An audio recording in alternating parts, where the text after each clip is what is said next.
You know what they say, what gets measured gets improved. And when it comes to digital marketing, you need to measure everything. In this video, I'm going to show you how.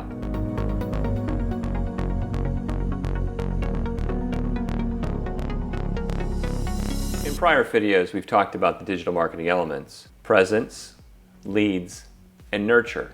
And we've gotten into a lot of detail in each of those. And those are great, but you have to have a way to measure the efficacy of each of those. I plan to walk through each of these elements using a tool called the C1M app. There are many tools on the market that you can use to measure your results. I'm choosing to use this one because it combines everything together and it's integrated into the service offerings of content-first marketing. So let's start with the first thing that seems to be what's most important to many business owners that use digital marketing: leads. You're going to want to go and look at your leads and view them from a perspective of sources. You need to understand how effective each type of strategy is, or each channel is, in producing leads for you. And then you also need to be able to track which ones are converting and how much it costs to get those leads.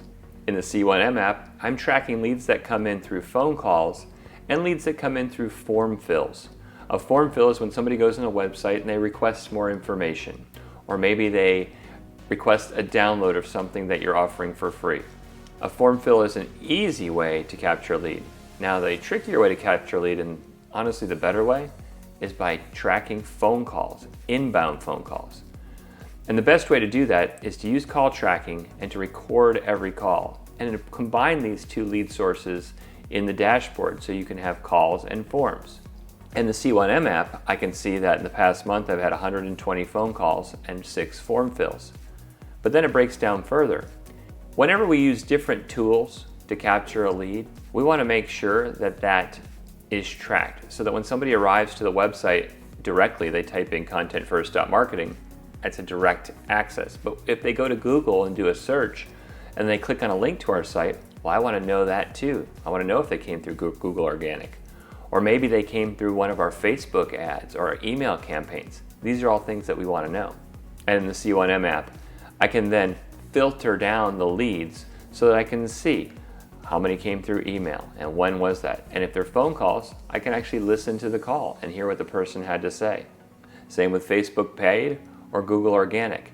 I can dig into each of these and determine what my best sources are and the quality of those calls that came in. And I get a chart that breaks it all down, so it helps me understand where these are coming from. And if I've put in metrics that allow me to quantify the cost, I can even show a dollar amount associated with each lead. A $24 lead versus a $1 lead versus a $2 lead. These things can all be demonstrated and shared through a tool like the C1M app. Now, I said everything starts with your presence. And the thing you're measuring with your presence, that is your website, is essentially traffic. There are many metrics: time on site, bounce rate, that is people that arrive and then leave immediately, time per page. There are all sorts of metrics, but the one that most people like to look at initially is, are new visitors arriving to my site in an increasing rate over time?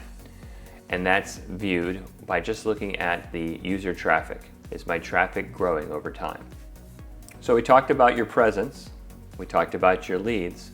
Well, the next piece of this is nurture. And the heart of a nurture campaign are blog posts. And you need to track the blog posts. You need to keep up with what's being written, how many words are being created, and what type of posts those are.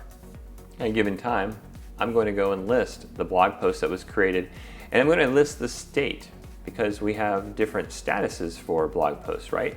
You request a blog post, that is, you order it and have a writer create it. It goes through an approval process, and then it eventually gets published. Once it's published, you have a word count associated with it, and this allows you in a single dashboard to have easy access to everything that's being created on behalf of the brand. And if you want to dig in deeper, you can look at the key phrases that are being targeted, especially if this is for search engine optimization purposes. And you can also click a link just to see what that post looks like. This just happens to be an example of an October 29th post that was recently published. So I said the blogs are at the heart of the content strategy. Well, distribution of those blogs happens through email and social media. So let's look at the campaigns and what we call digests that are running. Some people call it a newsletter, we call it a digest. It's a collection of the most recent posts sent to people that are likely going to be interested in them. In this case, Content First Marketing has 3 different digests that are running at different intervals. There's a digest that shares the most recent videos, just like the video you're watching right now. There's a digest that shares the most recent blog posts, and there's also a partner digest. Whenever there's a new success story, we send out those to referral partners. And with that digest, we can go look at some statistics for that specific digest, the instance of when it was sent. And now I can see the history of all of the digests that went out. I can see the total contacts, the opens, the open rate, the clicks, the click-through rate. I can even click to go further and look at every individual open or click so I can see who specifically did that. And this is really useful, especially if you're sending out to a smaller group of people. You want to know who opens your digest. You want to know who clicks on them, because that's a sales follow-up tool. A salesperson can go from time to time, see who clicked, pick up the phone and call them, and just check in. You know they're engaging, you know they're viewing the digest. Why not get in there and close that relationship even further by contacting the person that is interacting with you and your brand? Now, while the digest is something that happens on a regular basis and it's a publication of content, either video or blog content, there are specific campaigns that get created.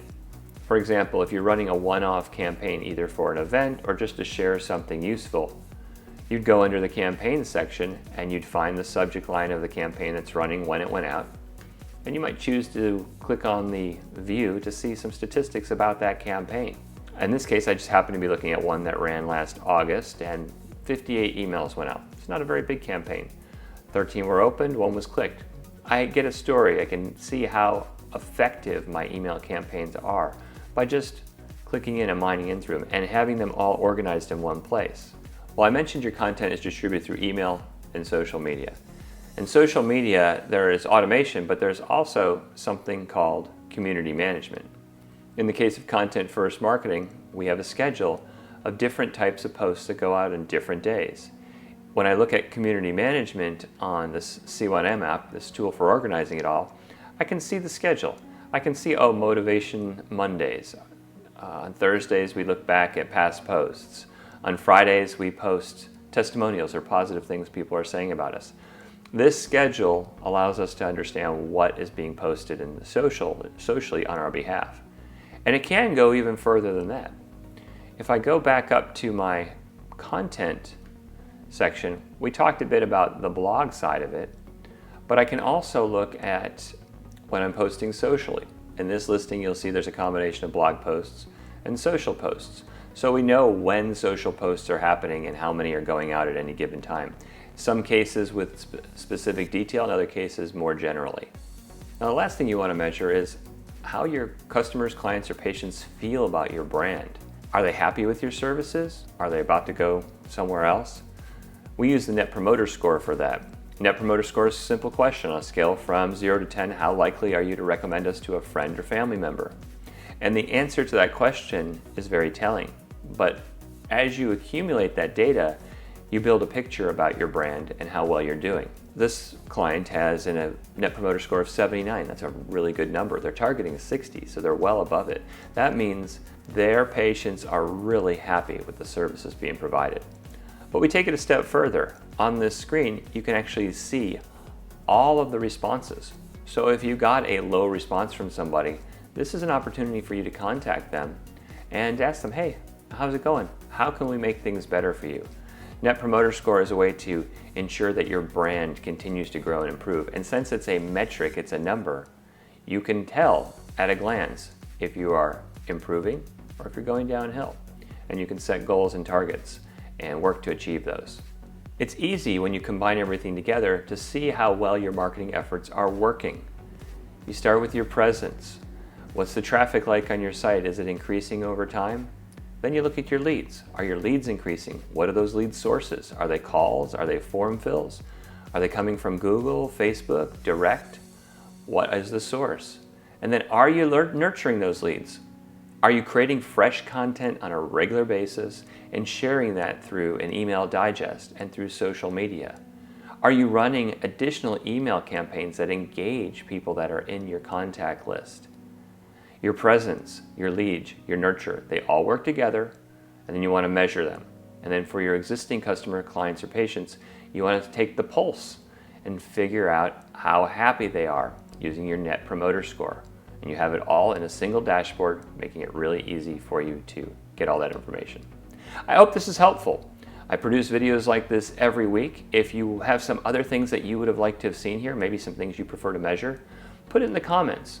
If you want to see more of them, click a like, a subscribe, and hit that bell. Thanks again for your time, and I look forward to seeing you on the next video.